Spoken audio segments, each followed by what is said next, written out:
semuanya, sebelum kenalin, aku Alicia Iko Andili dari mahasiswa tingkat 2 Manajemen Universitas Swadaya Gunung Jati. Nah, di sini aku akan sedikit membahas materi mengenai pembelajaran organisasi, bagaimana sih karakteristik dalam pembelajaran organisasi, dan lain-lainnya. Untuk lebih lanjutnya, yuk kita simak pembahasannya. Oke teman-teman, langsung aja kita masuk ke materinya, yaitu pembelajaran organisasi. Yang tahu nggak nih, apa sih organisasi pembelajaran itu? Jadi, organisasi pembelajaran pertama kali dipopulerkan oleh Peter Seng pada tahun 1990. Ia mendefinisikan organisasi pembelajaran ialah proses pengembangan kemampuan yang dilakukan secara terus-menerus oleh organisasi untuk menciptakan masa depan yang lebih baik. Sedangkan menurut Darwin pada tahun 1993, ia mendefinisikan organisasi pembelajaran sebagai pengorganisasian kreativitas, kecakapan, dan transfer pengetahuan. Yang selanjutnya diharapkan mampu memperbaiki perilaku dan menambah pengetahuan baru. Jadi, dari beberapa definisi menurut para ahli di atas, dapat disimpulkan bahwa organisasi pembelajaran merupakan proses pengembangan performa karyawan dalam organisasi. Secara kontinu meningkatkan kapasitasnya untuk mengatasi setiap tantangan dan perubahan. Selanjutnya, terdapat teori pembelajaran dalam suatu organisasi. Yang pertama, operant conditioning. Kondisi inilah yang membuat perilaku orang mau belajar secara sukarela untuk memperoleh imbalan atas prestasi atau kegagalan atas kesalahan yang diperbuatnya. Teori yang kedua, classical conditioning. Ini merupakan suatu model pembelajaran yang menggunakan stimulus untuk membangkitkan rangsangan secara alamiah melalui stimulus lain.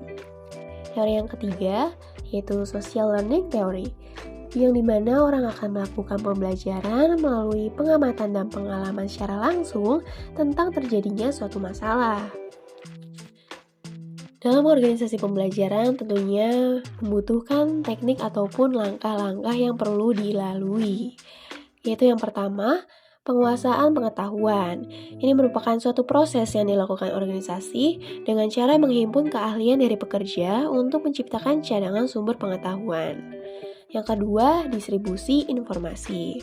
Ini dipergunakan sebagai basis untuk perubahan. Yang ketiga, teknik interpretasi informasi. Ini sangat penting karena mengapa? Karena pembelajaran membawa perubahan secara efektif. Jadi, pengetahuan tidak hanya dikumpulkan, tetapi secara akurat juga harus dipresentasikan. Lalu teknik yang terakhir, pengingatan organisasional. Ini mencerminkan perlunya wadah di mana pengetahuan dan sejarah organisasi disimpan sehingga dapat ditarik sebagai pelajaran. Selanjutnya, dalam organisasi pembelajaran pun terdapat karakteristik. Di antaranya yang pertama, gagasan baru merupakan syarat bagi organisasi pembelajaran. Organisasi pembelajaran secara aktif mencoba untuk memasukkan ide dan informasi baru pada organisasi tersebut. Organisasi pembelajaran melakukan hal ini dengan cara menyaring lingkungan eksternal, mempekerjakan bakat, dan keahlian baru jika diperlukan. Karakteristik yang kedua, pengetahuan baru harus ditransfer ke seluruh organisasi. Karena organisasi pembelajaran berjuang untuk mengurangi halangan-halangan struktural, proses, dan interpersonal terhadap pembagian informasi, ide, dan pengetahuan antar organisasi. Karakteristik yang ketiga, perilaku organisasi harus berubah sebagai hasil pengetahuan baru. Karena organisasi pembelajaran ini berorientasi pada hasil. Organisasi pembelajaran membantu menyumbangkan lingkungan di mana karyawan didorong untuk menggunakan perilaku dan proses operasional baru untuk mencapai tujuan. Yang selanjutnya yang terakhir, adanya 3 fungsi kunci dalam membangun suatu organisasi pembelajaran. Yang pertama, membangun komitmen pada pembelajaran.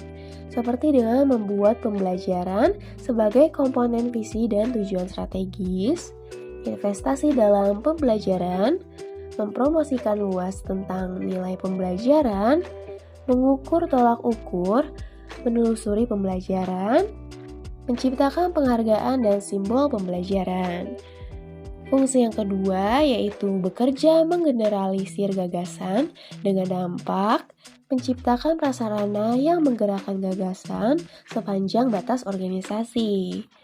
Lalu, memutar pekerjaan dari batasan fungsional dan divisional.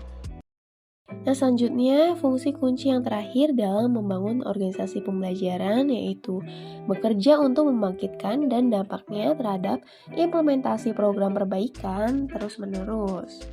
Dengan meningkatkan kompetensi pekerja melalui training dan membeli keahlian dari organisasi. Melakukan eksperimen dengan gagasan dan proses kelas dunia. Dan yang terakhir dengan mengidentifikasi mental model proses organisasi. Oke teman-teman, jadi cukup sekian pembahasan materi kali ini dari aku. Thank you for watching and see you. Bye-bye.